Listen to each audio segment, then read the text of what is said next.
Batman teams up with Lex Luthor to break into Superman's house. In a story seemingly taking place out of continuity, Superman is missing and the aliens have invaded Earth. With no knowledge as to where Superman has gone, Batman has teamed up with Lex Luthor to break into Superman's Fortress of Solitude and find an answer to stop these aliens. This is Comicstorian. I make audio dramas of your favorite comic books, and I bring you these crazy storylines. Like, subscribe to join this family and understand what's going on in the world of comics, but let's get into Batman Fortress 4, 5, and 6. Batman and Lex gather at the Arctic Circle, joined by the best scientific minds that Lex could find, and his military detachment.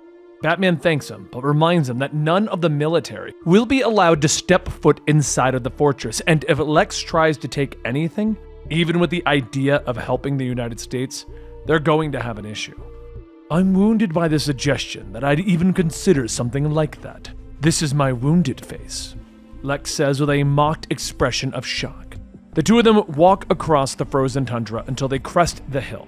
Both are shocked by the large crate that lays before them. Well, that is unexpected. Unless there's a really good cloaking field, the Fortress of Solitude appears to have disappeared. Batman reaches for the tech that they've brought, hoping to possibly capture a signal that will show them where Superman and the fortress have gone. But everyone looks up as the trio of aliens approaches them, their egg-shaped ship having landed nearby. Lex smiles, stepping forward with outstretched arms. Hi. Welcome to Earth. No need to say take me to your leader. I'm right here. Vigil steps forward. We mean no harm to your planet or your people, he says, but Batman has its doubts. It's a little late for that. People are suffering and dying in numbers all over the world. Vigil explains that they will leave and the planet will be restored after their mission is complete. You're looking for Kal-El. Why? What's so important that you'd cause this much damage to find him? Vigil explains that Superman is not who they think he is, that he can't be trusted. Batman asks them to explain further, but Lex hits his radio, ordering his sniper to take the shot. No! Batman shouts, but the round cracks out, deflecting off of Vigil's armor, blowing the alien known as Keth's head off. Atlantis raises their arms, and the ground begins to tremble beneath the human's feet. Batman and Lex manage to escape, jumping aboard the military helicopter to get away. But as Atlantis prepares to blow them out of the sky, Vigil stops him. Let them go. And they both turn to Keth, who is already healing and getting to his feet. Keth, did you acquire his biosignature? He asks, believing that Batman may lead them to Kal-El. Keth stands, his head wound completely healed. Isolated and registered. Batman, meanwhile, returns to the Batcave, not sure of what to do next. Alfred brings him a cup of tea, leaving him alone to think. Rough couple of days, the voice calls out, and Batman looks up in surprise, smiling. Well, I'll be damned. Dale, he says as he recognizes the rodent-like Green Lantern. The Lantern smiles at him as he explains that he doesn't care what the Guardians say. He isn't going to leave his friends on Earth in trouble.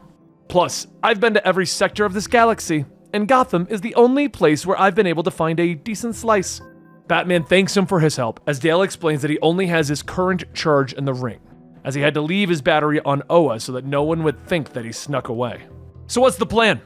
What do you need from me? Dale asks, and Batman suddenly gets an idea, as Dale flies him outside of Nepal, where they enter the Oblivion Bar. The place is crowded with the mystical elements of the DC universe, and Batman isn't surprised to find Constantine playing Russian roulette in the corner. Dale finds himself a place at the bar while Batman is led to the back, where he is greeted by Detective Chimp.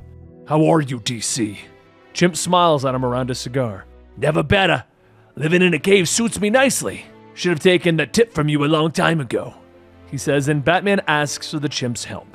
But DC spends the next few minutes pointing out how the humans have messed up the planet and being sent back to the Dark Ages might not be the worst of things. But Batman finally convinces him to help, and DC uses his tech and superior detective skills to discover that Superman has hidden the Fortress of Solitude in the Mariana Trench. Batman and Dale head back into the snow, with Dale reminding Batman that he doesn't have enough of a charge to protect them from that level of pressure under the ocean. Plus, they're going to have to put together a group to actually break into the Fortress of Solitude. You got any ideas? Dale asks him, and Batman smiles at his friend. Yeah, I've got a few ideas. So Batman first finds Jackson Hyde, who has found himself on Barbados, hitting on the tourists that were trapped there during the global blackout. Jackson Hyde's date is interrupted by the bigots, who are quickly swept under the ocean by Jackson's hydromancy powers. But his date is frightened by the display of power running off. "Oh, come on! I didn't drown anyone! Those jerks are gonna wash up down the beach just fine," Jackson yells after the fleeing man, but that's when Batman and Dale step out of the shadows. "Do all of your dates end this well?" Batman asks, and Jackson looks at them both. "I didn't know you had a pet." Dale doesn't find it funny, flying towards and getting into Jackson's face. "You want to go, fish boy?" he growls, but Batman calls him off, telling Jackson about their plan to break into the fortress, letting him know about Aquaman's fate. Jackson finally agrees after realizing that it's the only way to save Arthur, who has treated him well even after he was exiled from Atlantis. "I've always respected him. I just wish I had told him that," Jackson says, and Batman puts a hand on his shoulder. "You still can, after we bring him home." Batman's next trip is to Star City, where he finds Amiko, the new Red Arrow, killing drug dealers and robbing them. She whirls around as Batman steps out of the shadows, threatening him with her bow. "This suit can stop a bullet. Knock yourself out." Batman growls, but he tells her that he didn't come here to fight, explaining to her the mission. "I need you for the job. I'm putting together a crew." He tells her, explaining that he heard about her breaking into Iron Heights to break out Oliver. "You got me halfway there. For the other half, what's in it for me?" she asks him, and Batman raises an eyebrow. "Saving the world isn't gonna do it for you, I guess?" She shakes her head. "Not really. I like money. These arrows aren't cheap." So Batman sighs, offering her to pay her for her time. And she smiles. "All right, where's the ride? Always wanted to see the Bat Car, or whatever you call it." Later, at the bottom of the Mariana Trench, Jackson is keeping the U.S. submarine stable with his hydromancy so that it doesn't get crushed.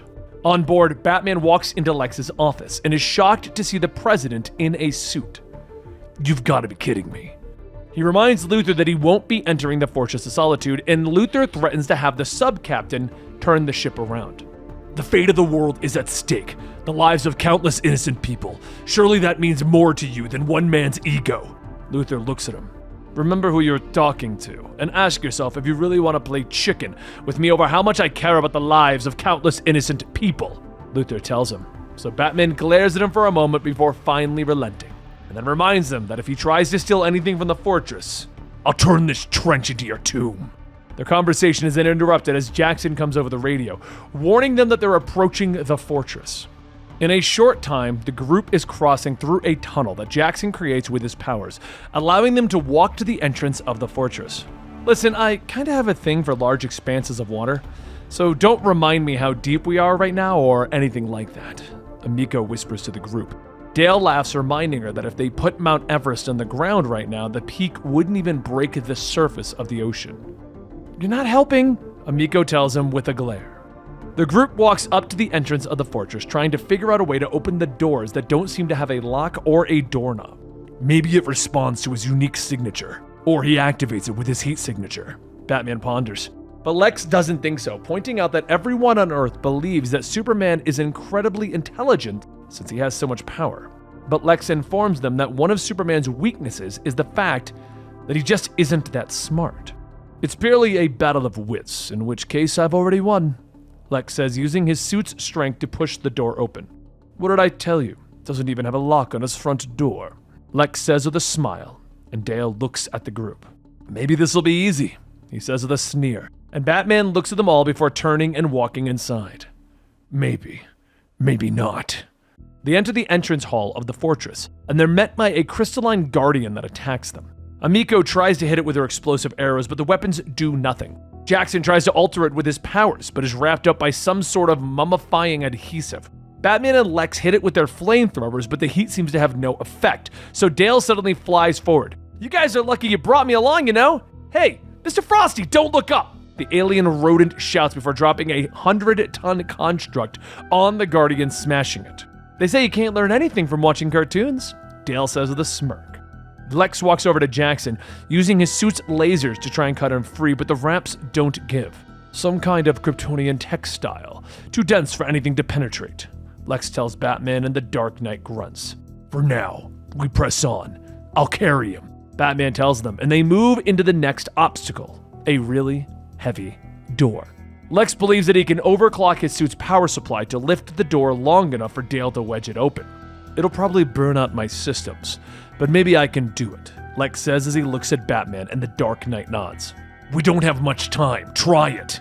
Lex manages to lift the door, but his suit is smoking and frying at the same time. Dale manages to wedge it open, allowing the others to slip underneath, but his ring's power suddenly gives out. Luckily, Batman manages to grapple him and pull him through the doorway before it flattens him.